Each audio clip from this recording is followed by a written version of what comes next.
Plus de 90% du trafic en ligne est aujourd'hui crypté. Sur le papier, ça ressemble vraiment à une forteresse numérique impénétrable, n'est-ce pas? On pourrait croire que tout, de nos comptes bancaires à nos messages privés, est totalement à l'abri. Mais la vraie question, c'est de savoir si ces verrous mathématiques sont réellement invincibles face à des attaquants ultra ingénieux.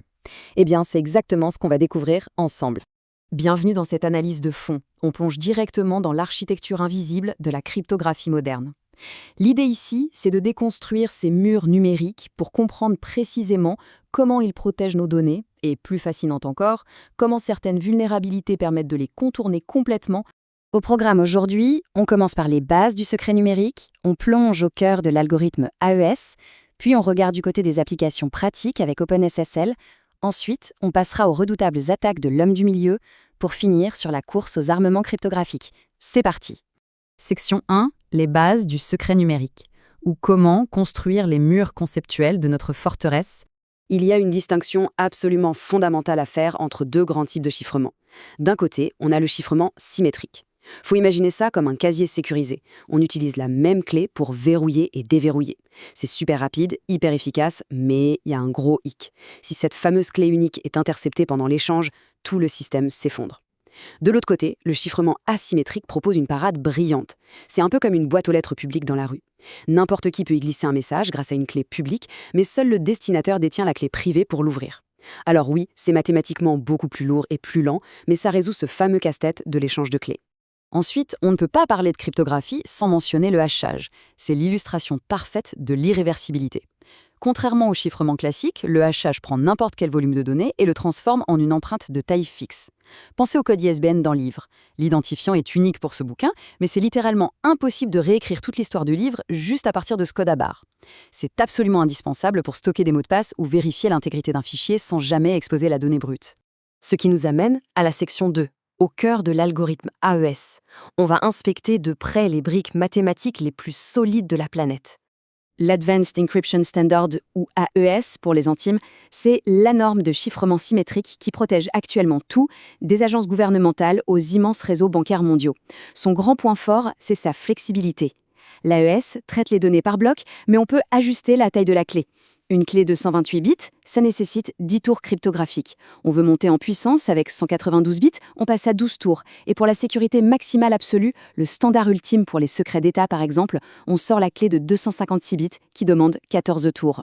Cette modularité permet de trouver le point d'équilibre parfait entre une vitesse de traitement fulgurante et une sécurité vraiment impénétrable.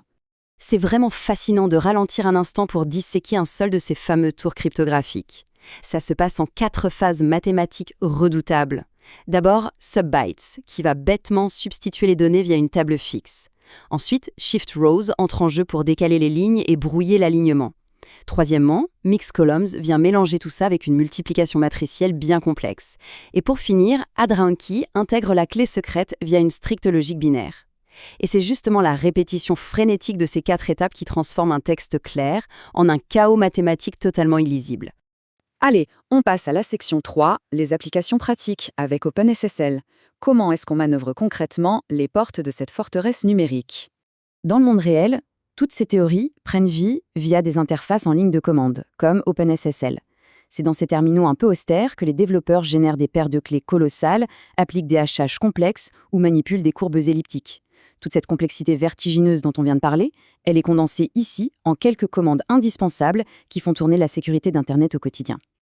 Regardons un exemple très spécifique.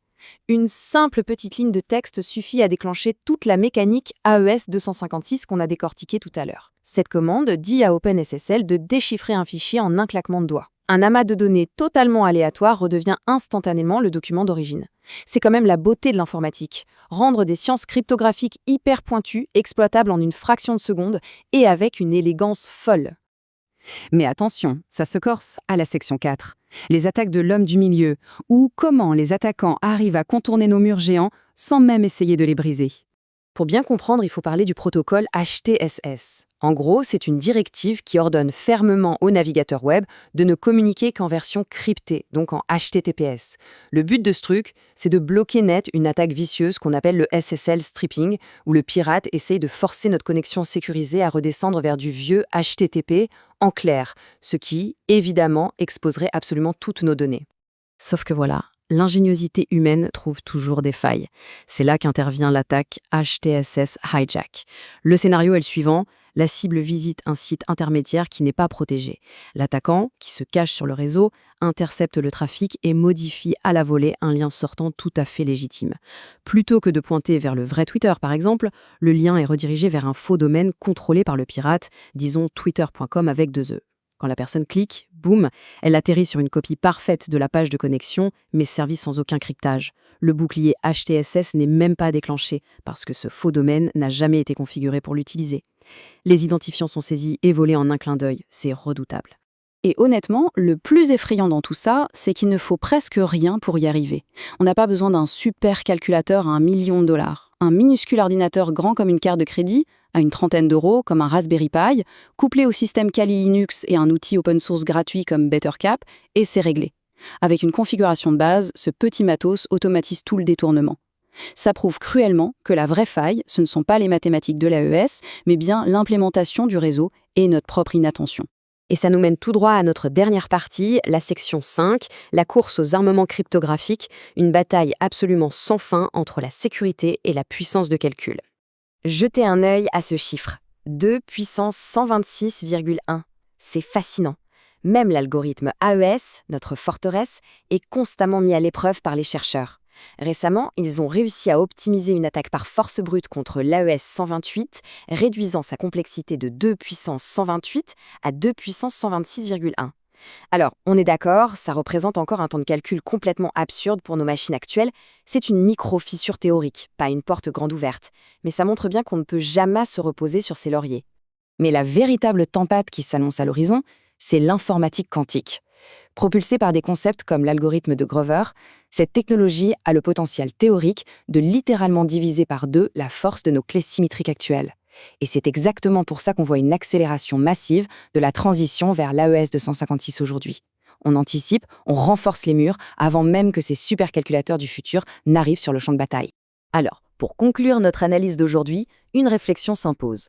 Entre ces algorithmes mathématiques quasi parfaits mais menacés par la révolution quantique et des pirates qui peuvent siphonner nos données avec un mini-ordinateur à 30 €, la sécurité numérique absolue, est-ce vraiment un objectif atteignable ou sommes-nous juste condamnés à jouer au chat et à la souris pour l'éternité? Une chose est sûre, le monde de la cryptographie est en perpétuelle mutation. Comprendre ces rouages invisibles, c'est de loin notre meilleure arme pour nous défendre.